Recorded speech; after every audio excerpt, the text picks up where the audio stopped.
العالمين والعاقبة للمتقين ولا عدوان إلا على الظالمين اللهم صل على سيدنا ونبينا وحبيبنا وشفيعنا وذخرنا ومولانا محمد قدموا أعمالكم لدار الآخرة تجدوا عندها فوضى والنجاة أما بعد.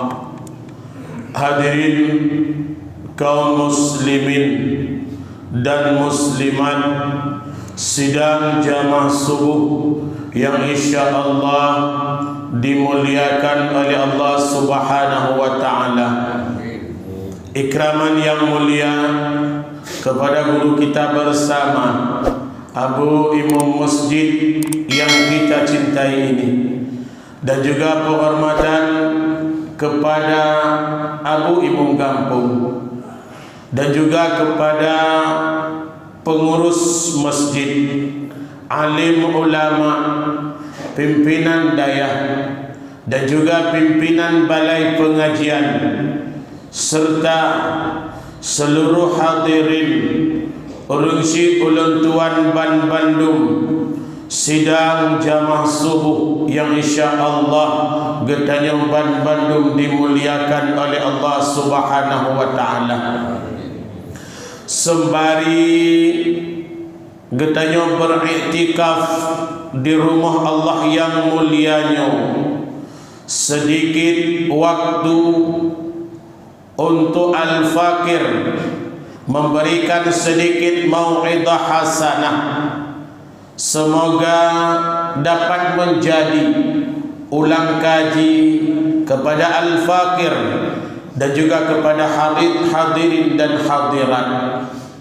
Alhamdulillah, pada subuh yang berbahagia ini, dengan izin Allah pula kita dipertemukan di rumahnya yang sangat mulia ini. Pertemuan hari ini, pertemuan pagi ini bukan sebuah pertemuan yang kebetulan, dan juga bukan sebuah pertemuan yang direncanakan oleh pengurus masjid. Tapi yakin dan percaya pertemuan kita pada pagi hari yang berbahagia ini merupakan sebuah rencana daripada Allah Subhanahu wa taala. Bagi kita orang Islam, bagi kita orang mukmin, bagi kita orang yang beriman kepada Allah Subhanahu wa taala, setiap segala sesuatu yang terjadi, baik kejadian itu baikkah maupun kejadian itu tidak baikkah untuk kita selaku hamba Allah, itu bukan kejadian daripada manusia itu sendiri. Itu bukan sebuah kejadian kebetulan, tetapi yakin dan percaya adanya hari ini, pada subuh yang berbahagia ini, kita di rumah Allah yang mulia ini merupakan sebuah rencana Allah Subhanahu wa ta'ala yang jauh sebelum kita dilahirkan ke atas permukaan dunia ini. Rencana Allah itu memang sudah Allah atur dengan rapi dan dengan seksama. Maka apa saja yang kita kerjakan di atas permukaan dunia ini, kita beribadahkah, kita bermaksiatkah, itu semua merupakan rencana daripada Allah Subhanahu wa ta'ala. Di saat kita diberikan nikmat oleh Allah Subhanahu wa ta'ala, baik nikmat itu berupa rezeki, baik nikmat itu berupa jabatan, baik nikmat itu berupa kesehatan, maupun nikmat itu kadang-kadang berupa sebuah musibah yang diberikan oleh Allah Subhanahu wa ta'ala. apapun yang Allah berikan kepada kita, semua itu dalam bentuk ujian yang diberikan oleh Allah Subhanahu wa ta'ala. Kita sering mendefinisikan ujian Allah itu dalam bentuk musibah. Meninggalnya salah satu daripada anggota keluarga kita, musibah. Hilangnya sebuah jabatan, musibah. Hilangnya daripada harta kita yang dititipkan oleh Allah Subhanahu wa ta'ala kepada kita, musibah. Padahal musibah itu yang diberikan oleh Allah Subhanahu wa ta'ala bukan itu saja ujian. Nikmat yang Allah berikan hari ini, harta yang Allah titipkan kepada kita. Rizki yang Allah titipkan kepada kita berupa keluarga-keluarga, anak dan istri kita. Jabatan yang Allah titipkan kepada kita hari ini, itu bisa menjadi ujian kepada kita. Sejauh mana dengan nikmat tersebut kita akan lalai. Banyak orang yang lalai dengan anak dan istrinya. Banyak manusia yang lalai dengan jabatan yang diberikan kepadanya. Banyak manusia yang lalai dengan harta yang dititipkan oleh Allah kepadanya. Kalau sampai apa Allah titipkan kepada kita itu kita membuat lalai jauh daripada Allah Subhanahu wa ta'ala, itu bukan rahmat dan nikmat, melainkan itu adalah istidraj yang diberikan oleh Allah Subhanahu wa ta'ala agar dengan harta tersebut, agar dengan jabatan tersebut, agar dengan nikmat keluarga tersebut kita lebih jauh daripada Allah Subhanahu wa ta'ala.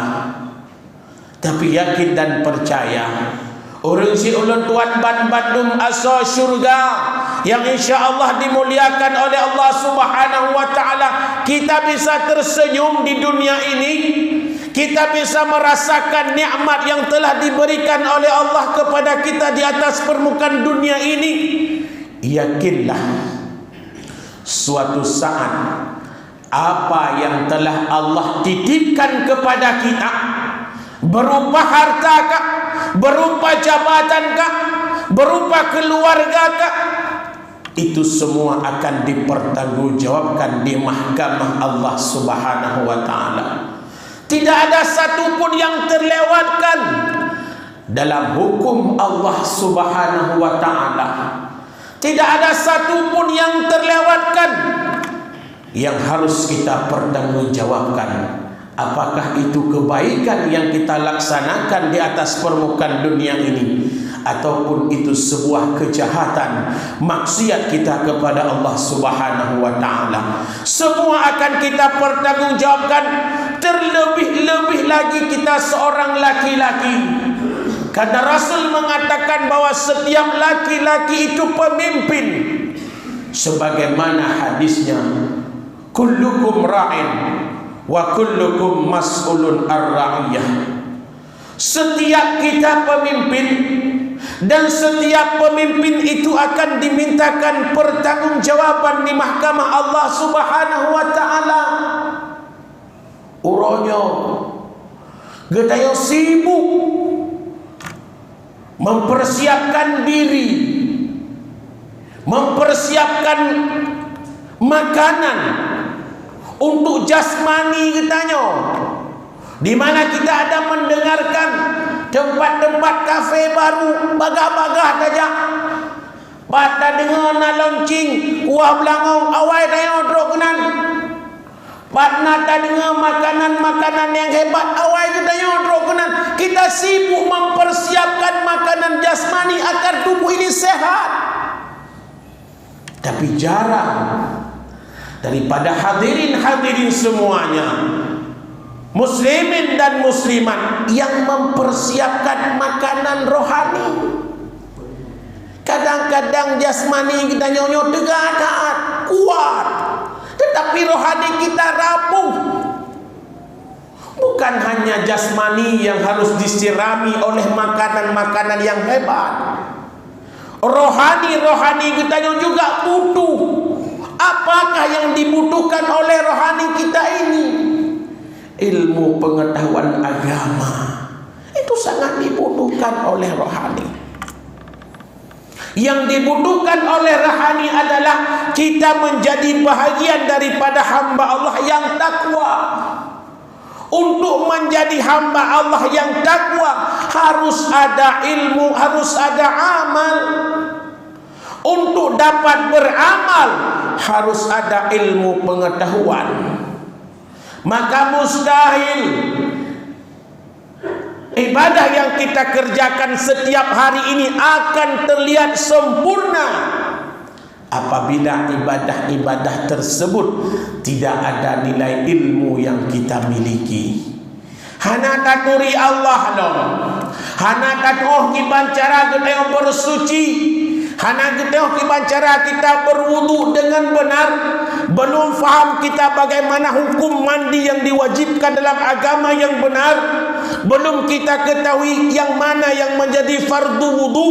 Belum kita tahu yang mana yang menjadi fardu mandi. Apalagi kadang-kadang banyak di antara manusia yang belum tahu bagaimana cara untuk melaksanakan ibadah dengan benar. Belum bisa mendefinisikan yang mana rukun-rukun yang ada dalam salat. Rukun dalam salat ada 13 kita bagi kepada 5. Ada rukun qalbi, rukun qauli, rukun fi'li. Banyak kita tidak tahu. Bahkan banyak yang kita tanya sekarang kepada generasi-generasi Islam saat ini. Ada di antara manusia, generasi-generasi bangsa Aceh, generasi-generasi Indonesia, generasi-generasi Islam yang akan memimpin Islam ke depan. Le yang uronyo ditikut bahwa dudukan bahwa tahiyat awal itu merupakan satu rukun daripada salat. Bukti hidup kali banyak. Di saat Ramadan saya memberikan materi di setiap pendidikan Ramadan di SMA, di SMP. Nanti tanya tahiyat awalnya rukun pusunat, mandum kebanyakan menjawab rukun. Padahal tahiyat awal bukan salah satu daripada rukun 13. Tapi ini yang terjadi diakibatkan keadaan ilmu pengetahuan yang kita miliki hari ini sangat-sangat minim. Maka banyak di antara kita diakibatkan karena makanan rohani kita minim, makanan rohani kita rapuh, sehingga kita terombang-ambing dibawa oleh keadaan. Apakah sudah berlaku adilkah kita pada diri kita terlebih dahulu? Belum lagi kita membicarakan seluruh anggota-anggota tubuh kita dititipkan oleh Allah Subhanahu wa taala. Belum lagi kita berbicara kepada keluarga, anak dan istri kita yang harus kita pertanggungjawabkan di mahkamah Allah. Belum lagi jabatan-jabatan yang Allah titipkan hari ini. Baik jabatan itu dalam masyarakat maupun jabatan itu dalam pemerintahan. Jangan bangga hari ini kita mendapat sebuah amanah yang harus kita pikirkan nanti di saat kita kembali kepada Allah Subhanahu wa taala. Kita akan lama di padang mahsyar. Belum banyak yang bisa kita kerjakan hari ini. Umur kita paling tegal 80 tahun tegale berat lihat anda tegale. Seandainya Allah masih memberikan kesehatan untuk ibadah sudah mulai menurun. Jauh ibadah kita dengan iblis. Iblis sirto 80 ribu tahun sudah beribadah kepada Allah dalam surga. Bukan serta 85 tahun, serta 85 ribu tahun kali ibadah. Tetapi ibadah iblis itu sangat lama. Bahkan malaikat-malaikat semua berguru kepada iblis, syaitan laknatillah. Dan Rasulullah pernah mengatakan tidak ada daripada bagian langit Allah dari langit 1 sampai dengan langit ke-7 yang di situ tidak pernah tersentuh dahinya iblis. Tetapi apa yang terjadi? Semua yang iblis lakukan itu menjadi sia-sia. Karena dengan sebuah sifat yang ada pada iblis, yaitu sombong. Dengan sifat sombong iblis, tertuh 85 ribeton ibadat iblis dalam surga Allah Subhanahu wa taala gugur, diakibatkan dengan sebuah sifat yang sombong. Sedangkan kita yang hari ini telah berada umur 60, 50, 40, 70, kita potong masa balik tinggal 50 tahun. Dalam 50 tahun berapa banyak waktu yang kita pergunakan untuk menyembah Allah? Berapa banyak waktu yang kita pergunakan untuk mencari ilmu pengetahuan? Berapa banyak waktu yang kita pergunakan untuk mengejar dunia-dunia ini? Kita kalah jauh daripada iblis. Mudah-mudahan kita yang berada hari ini di rumah Allah ini, yang senantiasa kita ingin beribadah, tujuan daripada itu kita menjadi hamba yang takwa. Sesudah kita mendapat titel ketakwaan daripada Allah Subhanahu wa taala, kita akan masuki syurga Allah hanya dengan satu, yaitu ridha Allah Subhanahu wa taala. Kalau mau menghitung nikmat Allah dengan nilai ibadah yang telah kita kerjakan, apa? Apalagi nilai ibadah yang kita kerjakan, belum tentu ada jaminan diterima oleh Allah Subhanahu wa taala. Kita beribadah sama lagi urung buhu dengku. Urung buhu berharap-harap agar dengan buhunya tersebut agar sampai ke tepian. Benar urung tolong. Itu yang ibadat urangnya berharap-harap agar ibadah ini diterima. Tapi salah satu syarat yang membuat amal ibadah ini diterima oleh Allah, harus cukup syarat dan rukunnya. Maka di setiap kesempatan ulun Tuhan selalu mengatakan, kita telah beribadah, kabutoi sembahyang ke tayo kat aku rukun qauli, rukun kalbi, fi'li kabutoi ka. Apakah syarat yang di luar sebelum kita melaksanakan salat sudah benar? Dalam kitab Masailul Muhtadin, syarat sembahyangnya Nabi 8. Mana mereka pegah 8 syarat. Yang pertama, Islam, sudah pasti kafir tidak laksanakan salat. Tapi ada tiga syarat yang harus dimiliki untuk kita bisa melaksanakan ibadah. Yang pertama, suci badan. Kau betul dan mana wajibnya? Baik nak pegah hana mana wajib ilung nunggu hana ya hana penting. Ilung hana lam mana wajib karena hana mak demi kelonte dulu. Atau orangnya teo ber dah pegah bagok hana karena Allah menutup aib. Menyogo buka aib handa jeduklah Allah berbahagianya. Allah sayang dah kena yang getup aib kena yang getup sehingga saleh dia pada ikut mendulu. Makanya pekat hina je tapi tak kintai pada acin ni yakin ni pada iku promoh ni ke mana min. Iku dan mana min pu anak pun saleh 18 tahun kan berkahwin 20 tahun kasih untuk holiday. Kena jawapan. Kena bapak dot pekat jadi pudu karena saling kita ditutupi aib kita oleh Allah Subhanahu wa taala, maka kita merasa hebat, maka kita merasa kuat. Seandainya dibuka oleh Allah, na'udzubillah summa na'udzubillah min dzalik, handa jejak akan handa jid merumpak saudara dia. Sudah benarkah kita mandi? Air itu apakah tidak terjadi mustakmal? Apakah air mandi itu ada 2 kulah? Apakah air yang kita pakai mandi itu bisa meratakan seluruh anggota zahir kita? Salah satu anggota zahirlah khalqah dubur. Ya khalqah dubur punya mana dah hadroi. Ini menjadi pelajaran. Kita berarti tidak benar mandi. Na promo dan betul ke mana? Na mit belum benar bersuci sesuai dengan ketentuan agama. Maka istri kita, anak kita akan selalu dalam keadaan berhadas besar. Bulan demi bulan berganti. Begitu hari ini kita punya anak perempuan truk masa menstruasi dengku. Anak tak pernah cara mana yang benar. Habis masa menstruasi imano lagi mana droi lagi. Maka berjumpa dengan halangan yang kedepannya, dia dalam keadaan berhadas. Itamang larumu Allah, di menghadap Allah, dipuja Allah. Apakah pantas? Yang kedua apa? Suci pakaian dengku. Pakaian kita bersih, ya mandunglih pakaian, tapi suci belum tentu. Karena suci itu perlu syarat yang kuat. Nagu syarat 5 anak mit ija kenayo.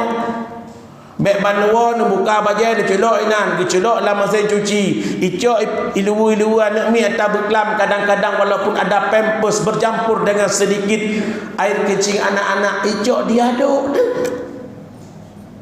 Kalau kotoran zahir nampak dan bisa dibersihkan oleh deterjen yang bernama Rinso. Tetapi kalau najis tidak akan bisa dibersihkan oleh Rinso. Berarti pakaian yang kita pakai untuk menghadap sang Khalik kita dalam keadaan bernajis, walaupun itu najis ringan. Yang kedua suci, yang ketiga adalah suci tempat kita. Masjid suci. Tetapi sebelum kita melangkah ke masjid, di luar ada tempat wuduk. Letak tempat wuduk yang sepat dengan tempat kamar manobut. Makna kamar duduk adalah WC kecil, tempat kita buang hajat kecil. Sedangkan banyak masjid yang tidak menyertakan tempat untuk bersuci antara keluar pembatas daripada tempat wuduk dengan tempat WC kecil. Makanya masjid Cundai nak salut dong. Dalam keadaan kotor apapun kaki kita, setelah kita berwudu, kita akan masuk dalam air tersebut. Air itu lebih daripada 2 kula. Setelah saya tanyakan kepada pengurus masjid, orangnya dia tajak ke mana? Kita yang datang sembahyang. Nah, orang lain nak sembahyang, dekat mana langsung ijak tepat aja tanpa dirah kaki. Bagaimanakah air itu? Sudah bercampur dengan sedikit-sedikit kadang sisa-sisa percikan-percikan kencing kita pada kaki kita, kita melangkah lantai basah, itu merupakan najis hukmiah. Ini yang tak berlaku tapi dia orang. Ini yang kadang-kadang kita tak pegang ada. Saya capek salat dari umur 16 tahun sampai orang 60 tahun, tapi hanya berbekas. Bukan tidak berbekas, belum benar salat kita. Karena ayat tidak pernah salah. Inna salata tanha anil fahsya wal munkar. Salat dapat mencegah kita daripada perbuatan keji dan perbuatan munkar. Tetapi bukan salah, ya kadang-kadang yang salah, tapi diri kita belum benar. Bagaimana kita bisa beribadah sesuai dengan ketentuan agama? Ini yang perlu kita perhatikan. Makanya kewajiban bagi kita Nyoban Bandung untuk memilih pemimpin-pemimpin yang cerdas, untuk memilih pemimpin-pemimpin yang cinta kepada agama Allah, untuk memilih pemimpin-pemimpin yang memiliki ilmu pengetahuan agama. Tak salah pilih. Kadang-kadang kita lebih merendahkan seorang pelacur. Dan kita kan pelacurnya kan bro tadhi pak mata katanya. Dia menjual dirinya. Memang perbuatan pelacur haram total. Hanya yang pegah pelacur halia. Dia menjual dirinya demi mendapatkan uang 200.000, 300.000, 500.000, 100.000. Tapi dia hanya merugikan dirinya sendiri. Dia berdosa. Dia akan mempertanggungjawabkan dosanya kepada Allah Subhanahu wa taala. Tetapi sadar enggak hari ini? Kita lebih jahat daripada pelacur. Pelacur melacurkan dirinya, hanya menjual dirinya kepada lelaki hidung belang. Tapi hari ini kita menjual harga diri kita kepada pemimpin hidung belang. Tetinjok pengsentuh 200 ribu. Diurunjuk si kana dengku. 6 tahun duduk ke kecil, 5 tahun duduk ke dewan tunggu, 5 tahun duduk ke wali kota tunggu. Kalau memang jalan yang kita dapatkan jalan itu dengan jalan yang haram, fanaru aulabi. Kata Nabi, kullu lahmin nabata minal haram fanaru aulabi. Jabatan yang engkau dapatkan itu dengan engkau sogok, engkau telah melacur dalam berpolitik, mengambil 1 sak beras, mengambil 200.000 uang, engkau telah melacur dalam politik. Itu akan kita pertanggungjawabkan di mahkamah Allah. Kan mudah tu.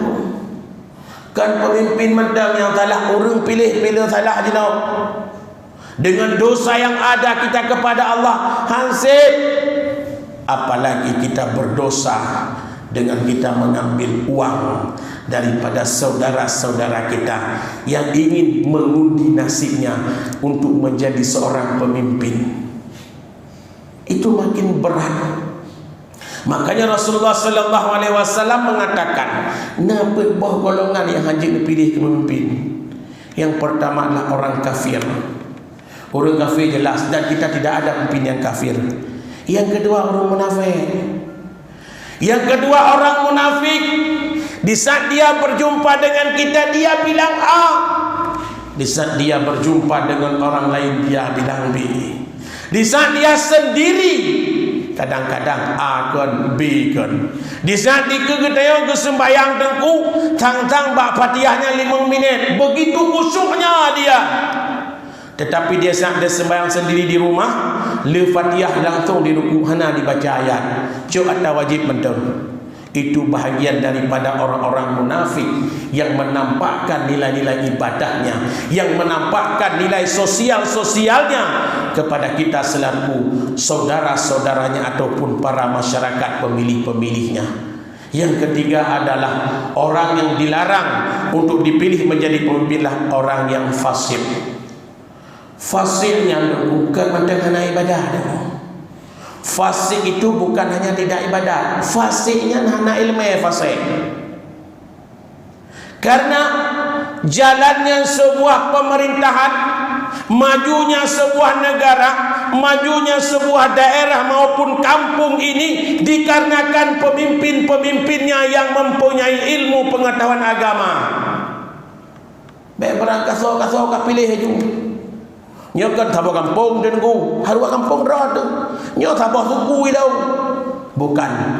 Islam tidak pernah menganjurkan untuk kita memilih orang setempat. Islam tidak pernah menganjurkan kepada kita untuk memilih satu darah kepada kita. Kalau memang ada pemimpin yang lebih baik, pilihlah dia, siapapun dia.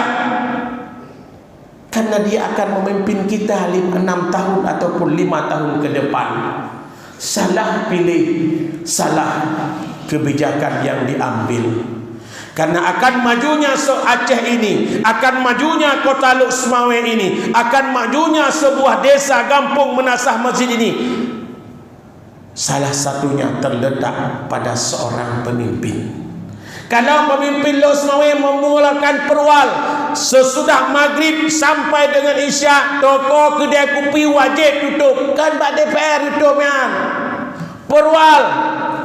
Gubernur Aceh kalau nanti ke depannya kita pilih berani membuat peraturan pergub bahwa antara maghrib dan isya semua kedai kopi yang ada di Aceh tutup, walaupun dengan Piala Dunia ni.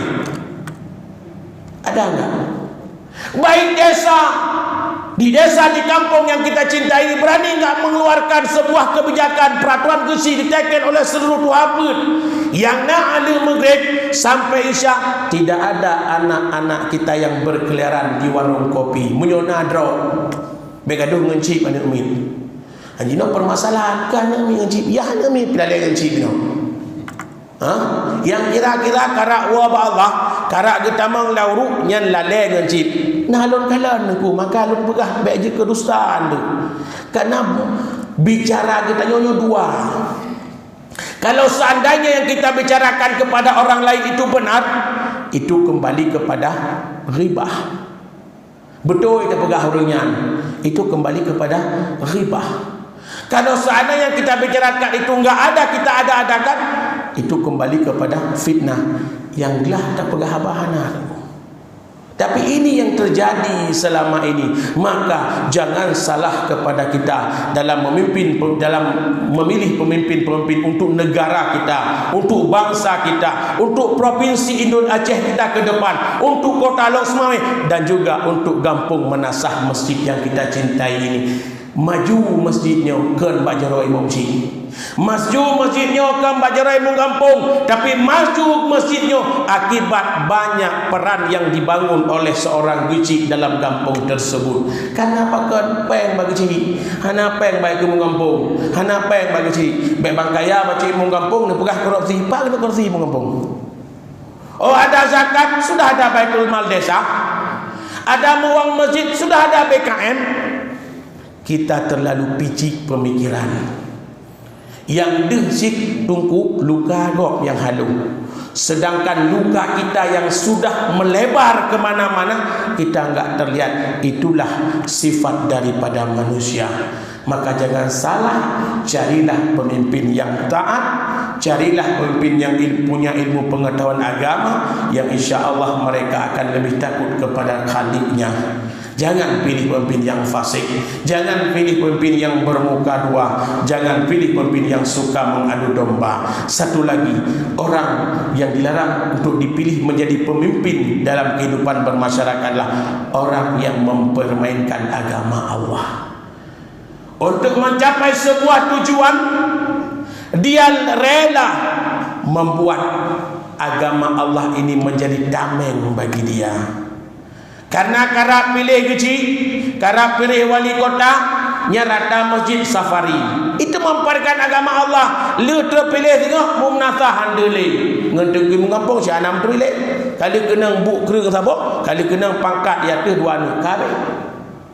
Inilah orang-orang yang mempermainkan agama Allah. Menyuruh kalian pemimpin kalian jauh sebelum terjadi pemilihan, dia telah berada di saf-saf terdepan jamaah. Dia telah berada bersama dengan masyarakat, yang di mana masyarakat itu akan ada di setiap ada musibah-musibah, di setiap dia ada kenduri-kenduri, di setiap ada kegiatan-kegiatan keagamaan. Bila itu sudah ada, maka pilihlah orang-orang yang baik. Dengan orang yang baik itu akan sedikit ada rasa takut kepada Allah Subhanahu wa taala. Bagi setiap calon, yakinlah jabatan ini hanya sementara, dan nanti kita sesuatu akan kembali menjadi masyarakat biasa. Dan yang menjadi yang paling terpenting, di saat kita kembali kepada Allah, kita akan banyak mempertanggungjawabkan di mahkamah Allah Subhanahu wa taala diri kita, anggota tubuh kita, keluarga kita, anak dan istri, ditambah dengan harta yang kita miliki, dari mana kita dapatkan, kemana kita belanjakan, di samping jabatan yang dititipkan kepada kita, itu akan menjadi pertanggungjawabkan di mahkamah Allah Subhanahu wa taala. Bapak dan Ibu yang insyaallah dimuliakan Allah Subhanahu wa taala, lebih dan kurang al-fakir mohon maaf. Hadanallah wa iyyakum ajma'in. Assalamualaikum warahmatullahi wabarakatuh.